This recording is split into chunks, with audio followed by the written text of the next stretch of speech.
السلام علیکم، میرا نام حکیم مشرف علی زیدی اور آپ دیکھ رہے ہیں ہربل ٹپس بائی حکیم مشرف۔ آج ہم اس ویلاگ میں آپ کو فالج کا دیسی ہربل علاج بتائیں گے۔ ناظرین، فالج بہت تیزی سے پھیل رہا ہے۔ پاکستان میں ہر 6 میں سے ایک خاتون اور ہر 5 میں سے ایک مرد اس خطرے کا شکار ہے۔ ڈائبٹیز، شوگر، بلڈ پریشر اور گردوں کے امراض کے علاوہ بے شمار ڈپریشن، سٹریس کے معاملات کی وجہ سے فالج بہت تیزی سے ہو رہا ہے۔ فالج بیسیکلی کمزوری کا مرض ہے۔ اگر آپ اس سے پہلے ہائپرٹینسو ہیں، آپ کو شوگر ہے، آپ کو کوئی دوسرا ایسا مرض ہے جس کی وجہ سے آپ کو کسی بھی حصے میں جسم کے کمزوری محسوس ہوتی ہے، تو اس کو بالکل بھی اگنور مت کریں۔ اگر آپ کو گال میں سنسناہٹ محسوس ہوتی ہے، آنکھ میں پھڑپڑاہٹ محسوس ہوتی ہے، یا لمبا عرصہ بیٹھنے کے بعد سر میں سرسراہٹ محسوس ہوتی ہے، تو خدا نخواستہ آپ فالج کی طرف جا رہے ہیں۔ فالج اس کا اصول علاج جو ہے وہ صرف اور صرف ایلوپیتھی کے پاس خون پتلا کرنے کے علاوہ کچھ بھی نہیں ہے، ساری زندگی کی معذوری ہے۔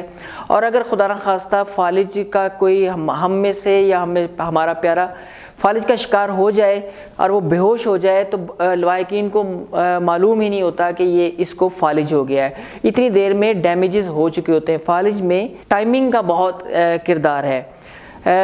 اس میں فیس کا ایک حصہ یا دونوں حصے ڈھیلے ہو جاتے ہیں، زبان میں لکنت آ جاتی ہے یا بالکل بولنا بند ہو جاتا ہے، ایک ہاتھ یا دونوں ہاتھ کام نہیں کرتے، اسی طرح ایک ٹانگ یا دونوں ٹانگیں کام نہیں کرتی۔ جب دماغ میں خون کی روانی بند ہو جاتی ہے تو فالج ہوتا ہے۔ دائیں طرف کا حصے میں اگر خون نہیں جا رہا ہے تو بائیں حصہ فالج زیادہ ہو جائے گا، اور دماغ کا بایاں اگر حصے میں خون نہیں جا رہا تو دایاں حصہ فالج کا شکار ہو جائے گا۔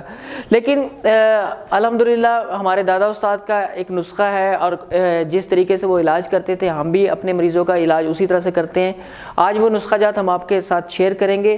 آپ خود جب اس نسخے سے مستفید ہوں تو کم از کم ایک مستحق مریض کو یہ نسخہ اپنی جیب سے ضرور بنا کر دیجیے گا، یا کم از کم 10 لوگوں کو یہ نسخہ بتائیے گا ضرور۔ سب سے پہلے تو یہ ہے کہ مریض کو پسینہ لازمی دلوائیں۔ اس کا خون پتلا بھی رکھنا ہے، اس کا بلڈ پریشر بھی کنٹرول کرنا ہے، لیکن اس کو پسینہ بھی لازمی دلوانا ہے۔ ٹھنڈی چیزیں بالکل بند کر دیں، تلی ہوئی چیزیں بالکل بند کر دیں، بادی چیزیں بالکل بند کر دیں۔ اس کے علاوہ ایک سادہ سا نسخہ نوٹ فرمائیں۔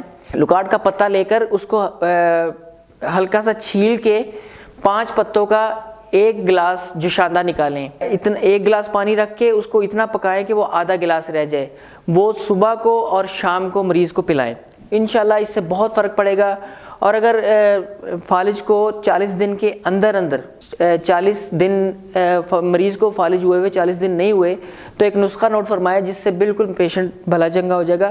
اشگندھ ناگوری، جو آج کل انٹرنیٹ کے اوپر بہت مشہور ہے، اس کو اشواگندھا کے نام سے۔ اشگندھ ناگوری کسی بھی پنسار سے مل جاتی ہے اور بہت سستی میڈیسن ہے۔